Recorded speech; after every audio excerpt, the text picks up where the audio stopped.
And they fabricate tons of stories. Here we go. We are the Arab Christian. Why we are not amazed? I mean, if Muhammad he was able to make people to convert to Islam by just hearing the Quran, so why did they not convert? Why Muhammad he went in war? Here we go. They are Arab in his time, and they were making fun of the Quran. So if you go in the Quran, you will find the word fairy tale mentioned 9 times. The Arab, they say to Muhammad, this is fairy tale and this is stupid.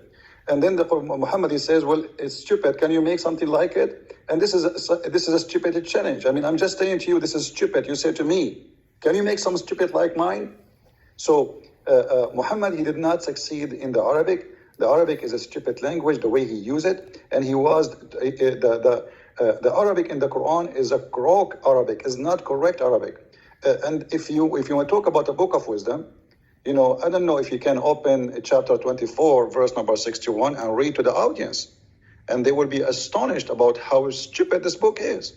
I mean, this is a God who speak and he teach and he squeeze his head and he send an angel with a message from thousands and millions of miles away. Remember where Allah, God knows where Allah is. And now he come to us to say to us, you can eat alone and you can eat in your home and you can eat with your sister. And you can eat in the house of your mother. Anybody can read the verse, chapter 24, verse number 61. Want me to go ahead and read it for everyone? Go ahead. All right. So this is the greatest book ever written. It can only be written by God, everyone. There is no blame on the blind man, nor is there blame on the lame, nor is there blame on the sick, nor on yourselves, that you eat from your houses, or your father's houses, or your mother's houses, or your brother's houses, or your sister's houses, or your paternal uncle's houses, or your paternal aunt's houses, or your maternal uncle's houses, or your maternal aunt's houses, or what you possess the keys of, or your friends' houses.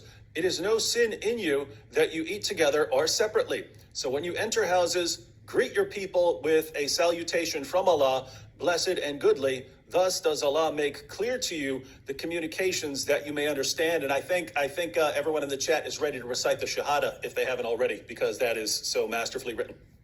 I mean, that's it. I mean, it's no sin on you, no sin. I mean, imagine he's saying no sin if you eat alone or if you eat with somebody else. I mean, this is madness, this is stupid. So he sent an angel of God and he written in a book of wisdom to teach us, to say, if you are blind, you can eat at home. Where the blind used to eat where before? I mean, in the time of Muhammad, there's no restaurants. Where do you want to eat? You are blind, you cannot walk, or you are sick. And even if you are not any of those, still you can eat at home. I mean, look at the news. So Muhammad, he came to us with something beyond intelligence. It's like super. And then he says to us, you can eat in the house of your mother. Finally, I'm going to call my mother and tell her, hey, mom, I can eat in your house.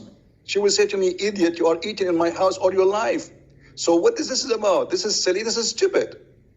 So you brought up a couple points there, but basically what I hear from Muslims is, if you just read the Quran in Arabic, you'll find out that it is the word of Allah, and true Arabic speakers will recognize that. You're pointing out that even according to the Quran, people of Muhammad's time, all of whom were Arabic speakers, they thought the Quran was a big joke. Well, all of them, and actually Muhammad, you don't even have a book. You see, if you go and read the book of the Quran, if you go to the Bible, you want to search where God, how he created things, you go to the book of Genesis. Mm-hmm. Where in the Quran we can find how God created the whole earth and heaven? It's all over. It's like somebody, he put a bunch of papers in the front of a fan, big fan, and he turned it on. And then we collect them together and we make a book. So nothing there makes sense. And then, if you go in the Quran, you will find things because of this madness.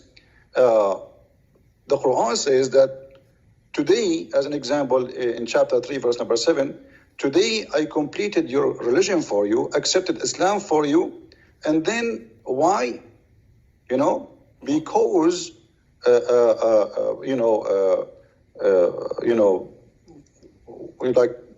we make you not to eat pigs, not to eat pork. Mm-hmm. So when the Quran speak about religion, then we will find I don't know how to explain to you.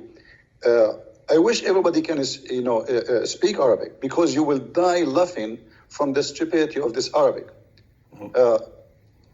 If we go in the Quran as an example, in chapter 3, verse number 85, it says, the one who accepts other than Islam, Allah will not accept from him. And then Allah, in the same chapter, he says to us that the Christians and the Jews and the Sabian, they will go to heaven. Then, but why you call them Christians and why you call them Sabian? Why you call them Jews if they are Muslims? This is stupid. If you go to chapter 5, verse number 3, it says that Allah, He forbid for you, etc., etc., etc., etc. And then He said, today I completed my favor upon you and choosing Islam as religion for you. But this is the chapter 5, verse number 3. It is in the beginning of the Quran. This verse can be accurate if this is at the last verse in the Quran. Like Jesus in the cross says, it's complete. Here, it says complete in the beginning of the Quran. How we can solve this problem? This problem can be solved easy by saying, okay, the one who made the book, he took this verse, he put it here, but it should be at the end of the book. And yet the Muslims, they say to us that this is the book of Allah. If Muhammad said this verse in the beginning, that means all the chapter after chapter 5, verse number 3 are fabricated. Because he just said, I don't know if you can read it for us, David. Mm-hmm. Chapter 5, verse 3, if you can read it, so people, they can see. I mean, this is crazy. How he complete the religion for them, accepted Islam for them. I complete my favor upon you. Mm-hmm. Ready? Chapter 5, verse 3. Forbidden to you is that which dies of itself, and blood, and flesh of swine, and that on which any other name than that of Allah has been invoked, and the strangled, and that beaten to death, and that killed by a fall, and that killed by being smitten with the horn, and that which wild beasts have eaten, except what you slaughter, and what is sacrificed on stones set up for idols, and that you divide by the arrows, that is a transgression. This day have those who disbelieve despaired of your religion, so fear them not, and fear me. This day have I perfected for you your religion, and completed my favor on you, and chosen for you Islam as a religion. But whoever is compelled by hunger, not inclining willfully to sin, then surely Allah is forgiving, merciful. I'm sure there are here even more people ready to recite the Shahada after hearing that. So he completed his favor upon them by saying to them, you cannot eat pork. That's it. Islam is complete now. So all the chapters after, and here you notice, I don't know if you notice with me, David, that in the same verse at the end it says, after all what he forbade, if you are hungry, still you can eat all of those, which means you can eat pork. Even pork you can eat. Yep. But then we find this is a contradiction for chapter 2, verse number 65. Isn't it Allah who cursed the Jews and he made them pigs and monkeys because they broke the Sabbath? Mm-hmm. Why they broke the Sabbath? Because they are hungry. Mm-hmm. Because Allah, He made this fish only appear in the Sabbath. So those people, if they are hungry, they are not allowed. But if the Muslims are hungry, they can eat pork. Yeah, I've never actually made a video on that one. I might have to knock out a video on on that contradiction there. One more question, then we'll turn it over to chat here. Along the same lines, one of the other things that Muslims say, because one of the main arguments that they give, thanks to Ahmed Deedat and Zakir Naik, is the amazing scientific insights of the Quran, that Muhammad knew things that no one at the time could have known and that weren't discovered until centuries later, and scientists are still marveling at the amazing scientific accuracy of the Quran even today. I sit here and I read the Quran and it looks like a scientific catastrophe. It looked like if you were to invent the most ridiculous picture of the universe that you could possibly come up with, that's what Muhammad believed about the universe. If you could come up with the silliest theories about human reproduction that you could possibly come up with, that's what Muhammad believed about human reproduction. But what I hear from my Muslim friends is, in the Arabic, you find that everything is correct, that it's amazing and has all these scientific insights. Since you read the sources in Arabic, would you agree with the Muslims that their sources are filled with amazing scientific insights that prove that Islam is true?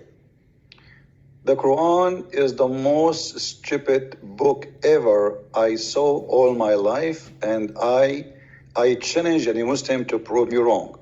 The God of Islam even don't remember which one he created first, the trees or the stars. Have you ever heard of a maker? He says something in one verse, he says the opposite in different verse.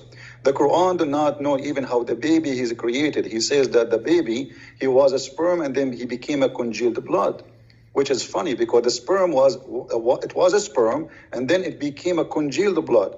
Muhammad, he explained, and he says that the sperm stay inside the mother for 50 days. Have you ever heard of a science like this?